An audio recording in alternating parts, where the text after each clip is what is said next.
No, there is not, and this pipe is running so well as you look at the riders or the athletes that are going to be in men's qualifying heat 3. Big shout out to the man that cut this pipe. Frank Wells, been around the game for, oh gosh, some 3 decades possibly.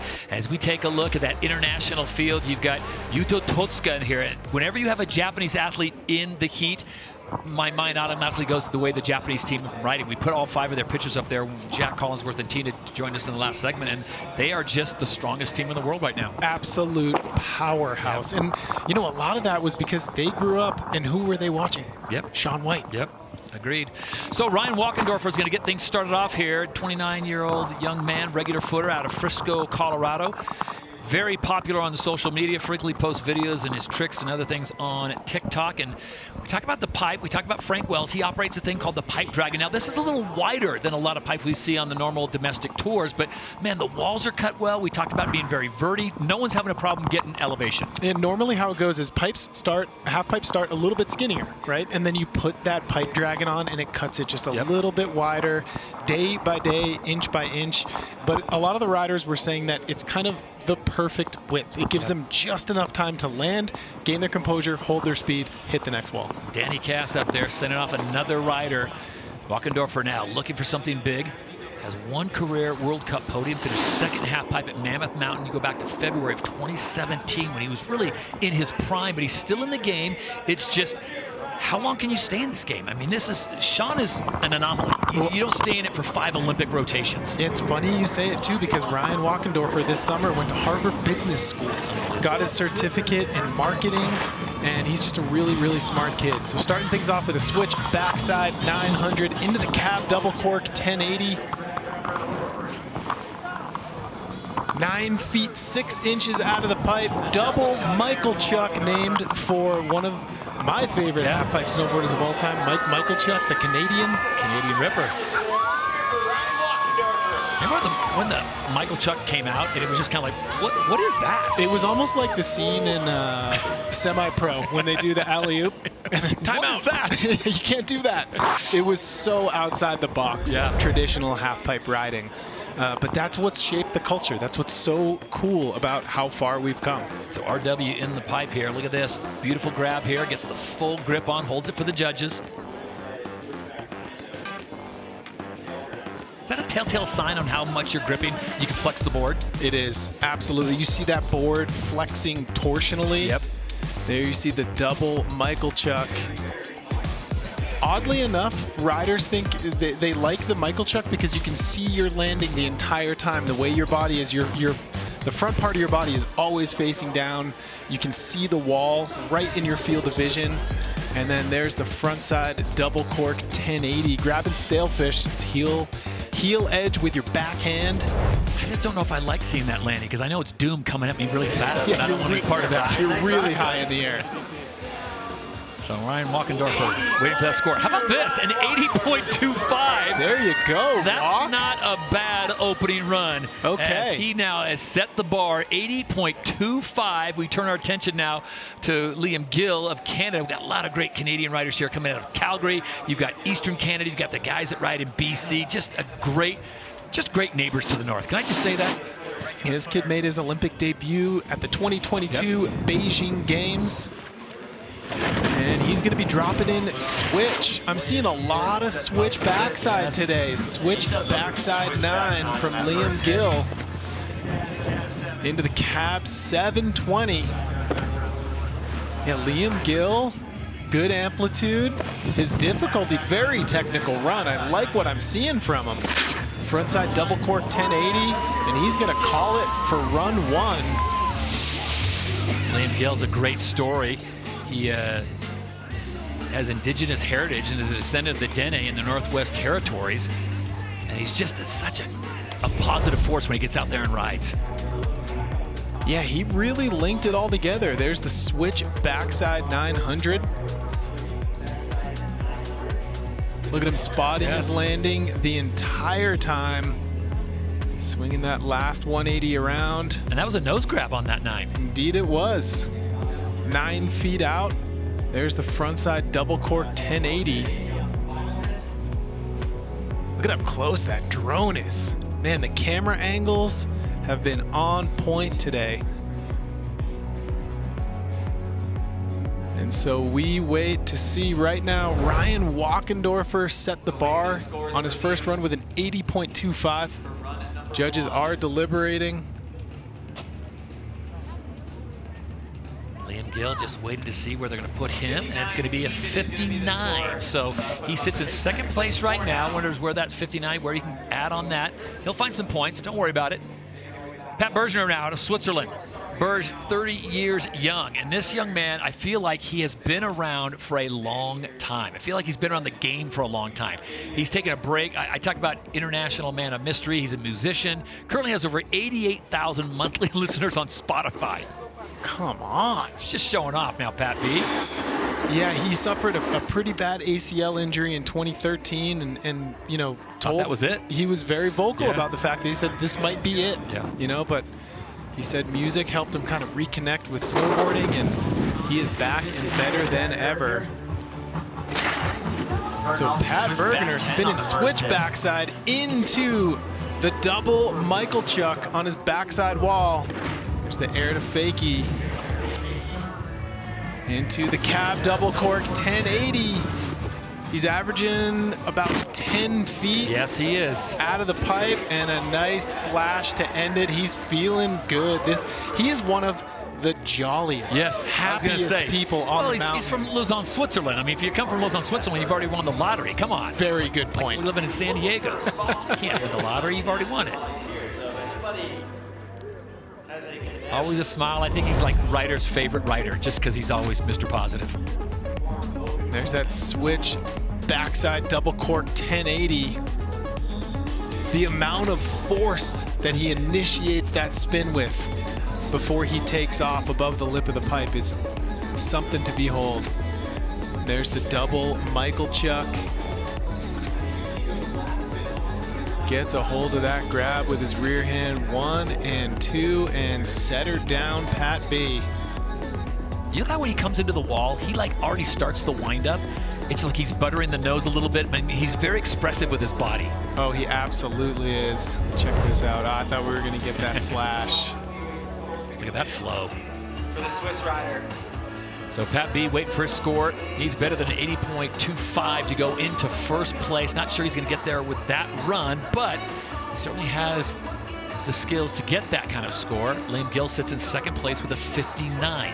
Remember, the winner of this heat goes automatically in to the quarterfinals, and positions 2 and 3 will go into the LCQ. Let's check in with Connor Manning. Connor, what'd you think of what Pat B just offered us? Pat B just had a very variety-full run with some pretty solid tricks there, but with a few instabilities there. Okay. Scores are taking a little bit longer to come in on these last couple of heats because the judges are making sure they're keeping their range all the way through all 4 heats, because it's going to end up mattering when it gets into the brackets. And what do you mean by that, Connor, when you say keeping their range? So they set the range at where the runs were, and they go back and compare to similar runs, whether or not it's better or worse. They use that first run as an anchor score and then go, is it better or worse? And then they'll take other runs to check it out. Connor Manning's a genius. I'm surprised he didn't go to Harvard. He's a whiz. I know. Lucas Foster now, another whiz out of Telluride, Colorado. Placed 4th at the X Games in Aspen just a few weeks ago. Best ever X Games finish, so he knows this pipe well. So Lucas Foster starting things off with a 900 into the backside nines, back-to-back 9s. Landing low on that wall right there. And, ooh, okay. So he went with the alley-oop McTwist. He can turn that into a double, so that's telling me that Lucas Foster was like, you know what? I'm just going to try to get in that range, get up in that Ryan Wachendorfer 80-something range, see where that lands me, and then I got a couple more gears I can switch it into as the day progresses. Not a whole lot to nitpick on this run other than that low landing. Yeah, the low landing definitely hurt his amplitude just a little bit, but there you see the front side 9, 12 feet out of the pipe. The judges like the execution on that one. He's just falling out of the sky at the end of that trick right there. And there's the cab double cork 1080. Watch how fast he gets back into the carb once he lands. Just boom. Yeah, Lucas is a really exciting young American rider, and it's really funny because, you know, the 2002 Salt Lake City Games, that was our dream team. It was Ross Powers, Danny Cass, JJ Thomas standing on top of that podium. Then immediately after that, Shaun White rose and dominated the sport for nearly 20 years. But since then, the rest of the world has caught up. Yeah. And the Americans, not that they've fallen by the wayside, but riders like Lucas Foster, you're like, okay, we can get back in the mix here. Nothing lower than a 12'11" out of the pipe, and he's going to score a 74.2, so that puts him in second place, and that is a transfer position just behind Ryan Wachendorfer's 80.25. This is where it gets interesting. This is where you want to start paying attention, because this could certainly mix up everything right now. As Yuto Totsuka, the 23-year-old, by way of Yokohama, Kanagawa, Japan, is ready to drop in. Started snowboarding at the age of 3 and half-pipe riding in 3rd grade. And here he is at the big show, day 1 of the Snow League. Dropping in switch. He just watched his Japanese teammates, Won the first 2 Hirano heats. and Ayumu Hirano took first place in the first 2 heats. Can he make it 3 for 3 for the Japanese contingent?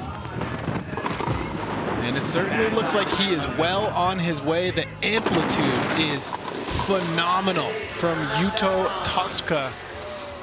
Yeah, that to me that's a chill run for him. That's That kind is of a very chill run. Gonna stretch out, warm things up. Absolutely. And again, goes back to Connor Manning down there in the judges booth. He's talking about range. Range is so important, and it plays into the strategy that these riders are taking here in Snow League. So there's the switch frontside double cork 10. I'm noticing a lot of truck driver today. If I told you that the Japanese riders will sweep the heats, winning all 4 heats, would that shock you at all? Honestly, no. Yeah. Yeah, it would Same not. thing. I mean, they are so strong right now. They have a stranglehold on half-pipe riding, both in the men's and the women's field. There's so much talent coming out of Japan these days. When you talk about Japanese riders, Japanese precision is a thing. It really is. Yeah. It's just his grabs, his locks, his holds, his landings. It just leads to another great hit on the other wall. So will it be better than 80.25? Yes, it will, an 81. So Yuto Totsuka goes into first place like his 2 fellow countrymen before him, Ayumu Hirano and Ruka Hirano, and he has the lead with 1 run to go in qualifying heat number 3. Ryan Wachendorfer sits in 2nd, Lucas Foster, the other American, sitting in 3rd. We send it down to the crowd and Chris Grenier. Okay, we're here at the half pipe. It is warming up. The sun is beating down. This rider's left wall is getting really soft. And what that means is the rider's edges dig into the snow, causing them to slow down a little bit, hard to carry some speed.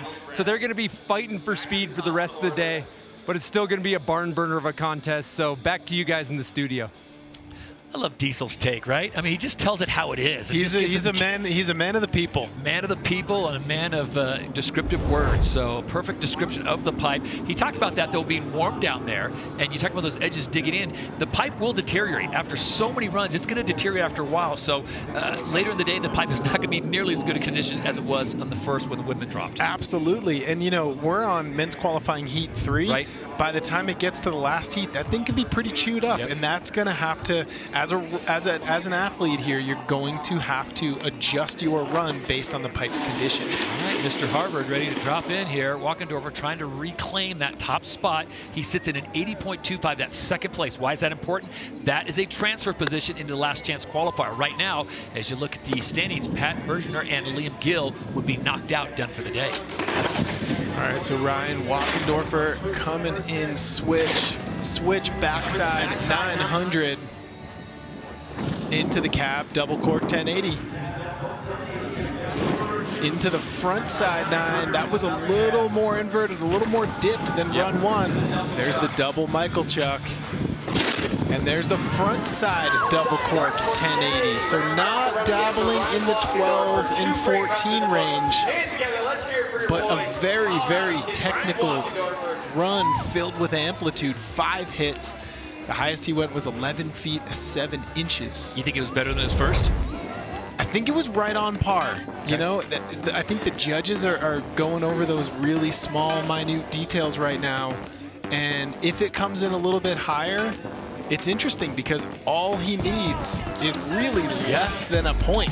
To 1 full point, he'll be back in first place. But he does have to sit and wait and let 4 other guys take a shot at his score. So with 1 other athlete going after, if he did go into first place that did not top that score, he would be safe, at least a top 3.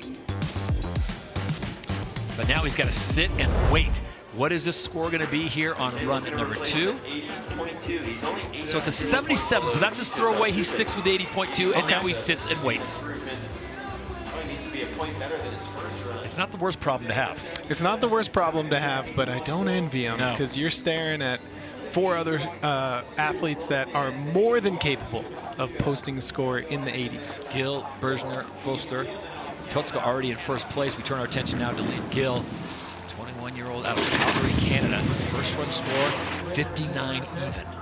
All right, so switch backside 900 into the cab double cork 1080. Looks a little lower in amplitude than run 1.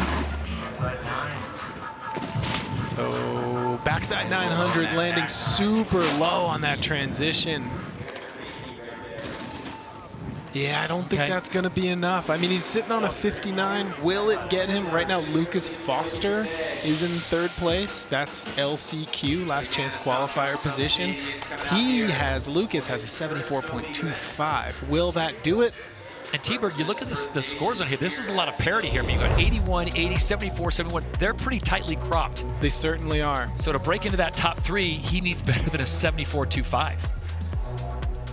You let go of that grab a little bit early, and look at how low. It's actually quite amazing he rode out of that because he landed almost flat. Makes my old knees hurt. Liam Gill, though, able to ride out of it, and it's not going to be an improvement. So Liam Gill, a 59 is a score he will keep, but unfortunately he will go no further. Pat Bergner now, representing Switzerland. 2-time Olympian, competed in 18 and 22. Best finished 5th in Pyeongchang, 11th in Beijing in the halfpipe. All right, so can Pat do it on his 2nd and final run? Doesn't need much. 3. He's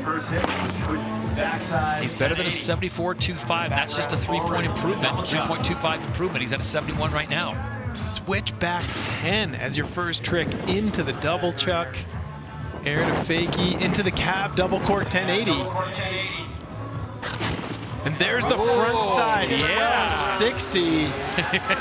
He knows something that we may not. He's feeling good down there. The double Hessian salute as he comes into the corral with a nice little Euro carve. So here's the situation. Pat B's on the outside looking in with a 71. He needs better than a 74.25 to move ahead, but the man he'd be knocking out, Lucas Foster's coming up next. I mean, my gut is telling me that this was probably a few points better than his first run. I feel like he went a little bit bigger.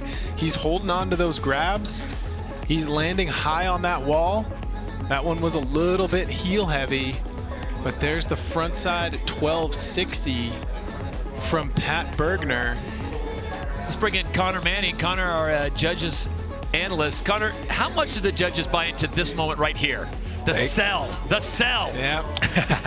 I think once they got to that point, they knew it was a landed run, and they've only got a certain amount of time to put that score in. But they are talking about it right now, whether or not that bumps him up a little bit farther into the qualifying positions. But yeah, they're still talking about it, so maybe a second before he gets him scored.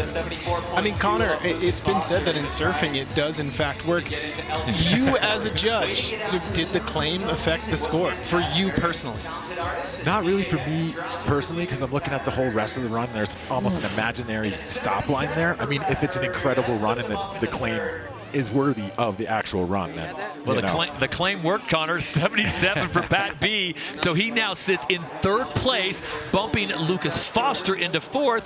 And how would you manage this? This is a fine piece of producing right now. We have got Lucas Foster teed up, ready to go, and can he answer back? Well, you know, we saw in run 1, he's got that double McTwist down toward the bottom of his run. He held back, didn't throw it. I suspect he's going to have to pull it out. The Pride of Telluride here in Aspen. Here we go. Lucas Foster. Front side 900. Into the backside 900. And he's going front 10. And then cab double cork 10. Here we go. Alley-oop double McTwist. Lucas Foster, come on. Oh, I'm an absolute idiot. I was just about to say I don't think he has the speed. I do not think he has the juice to get it done. He proves me wrong yet again. Lucas is one of those riders that you're not wrong in thinking that. A lot of people are like, well, he doesn't look like he's going fast enough. He manufactures speed, and he has so much pop coming off the lip. So not quite the same claim as Pat B, but Lucas Foster let the board do the talking. So there's that front side 914 feet out.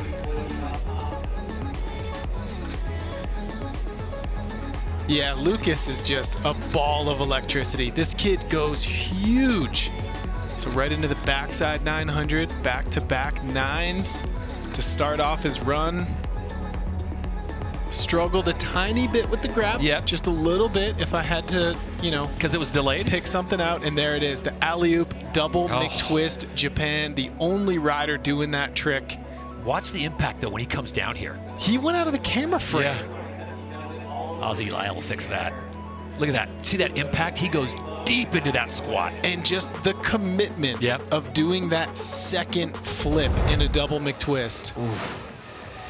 All right, he needs better than a 77. He did it! Oh, 78.5! He did it! Lucas Foster back in the game.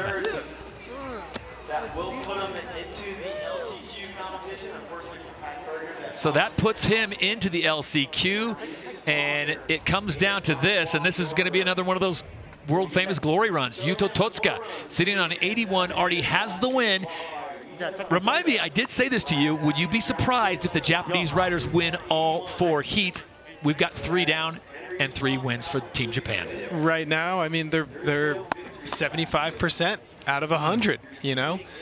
There's just so much talent in the halfpipe coming out of Japan. If you were coaching Yuto right now, would you tell him, back it off a little bit? You don't need to show him all the cards. Me personally, I'd tell him to back it off a little bit. You're sitting on an 81. You've automatically qualified into quarterfinals tomorrow.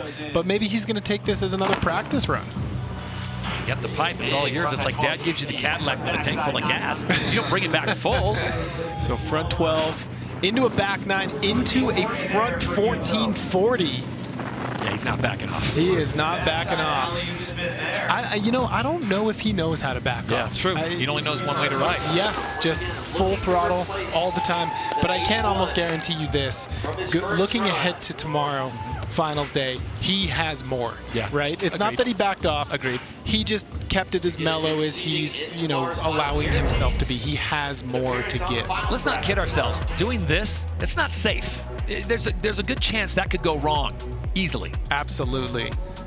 So there's the front side double cork 1260. I mean, here's another thing too, right? For all of these top qualifiers in all 4 heats, they will be seeded tomorrow based on their score. So they will be seeded 1 through 4, even though they won their heat and they don't have to go through the last chance qualifier. That seeding does matter for tomorrow because you got the 1 seed versus the 8 seed, the 2 versus the 7. So maybe Yuto said, I want to bump my score up. I want to try to qualify first for quarterfinals tomorrow. Yeah, and this score becomes kind of a throwaway, a nice little training run for 77.2 and 81. He's like, wait, what? Yuto, don't worry about it. You just won heat number 3. So let's take a look at the results. Yuto Totsuka, the 3rd Japanese rider to win a heat here at Snow League on day number 1. 3 up, 3 down, and Yuto makes it 3 for 3 with 1 more heat to go. If only we had a fluent we do have a fluent Japanese speaker. Naoko, take it away. Well, Yuto certainly made it look easy in spite of the conditions that everybody's been talking about. I'm going to ask him about that. やっぱコンディションみんな言ってますけど、難しいってみんな選手言ってますけど、どうやって戦略をアジャストしましたか？まあ壁柔らかいんで、そこ気をつけて膝にクッションかけて飛ぶようにしました。So he really just made the adjustment. He knew that it was a little bit soft, but he made the adjustment in order to do the tricks that he wanted to do, and he was able to do that. But going into it knowing that it was a little bit soft was the key to his game here today. ありがとうございます。おめでとうございます。Hey, Naoko, domo arigato. And that's all I got for you. Once again, the Japanese reign supreme on another heat. This time, Yuto Totsuka gets the job done. He's taken Lucas Foster and Ryan Wachendorfer with him on to the next round.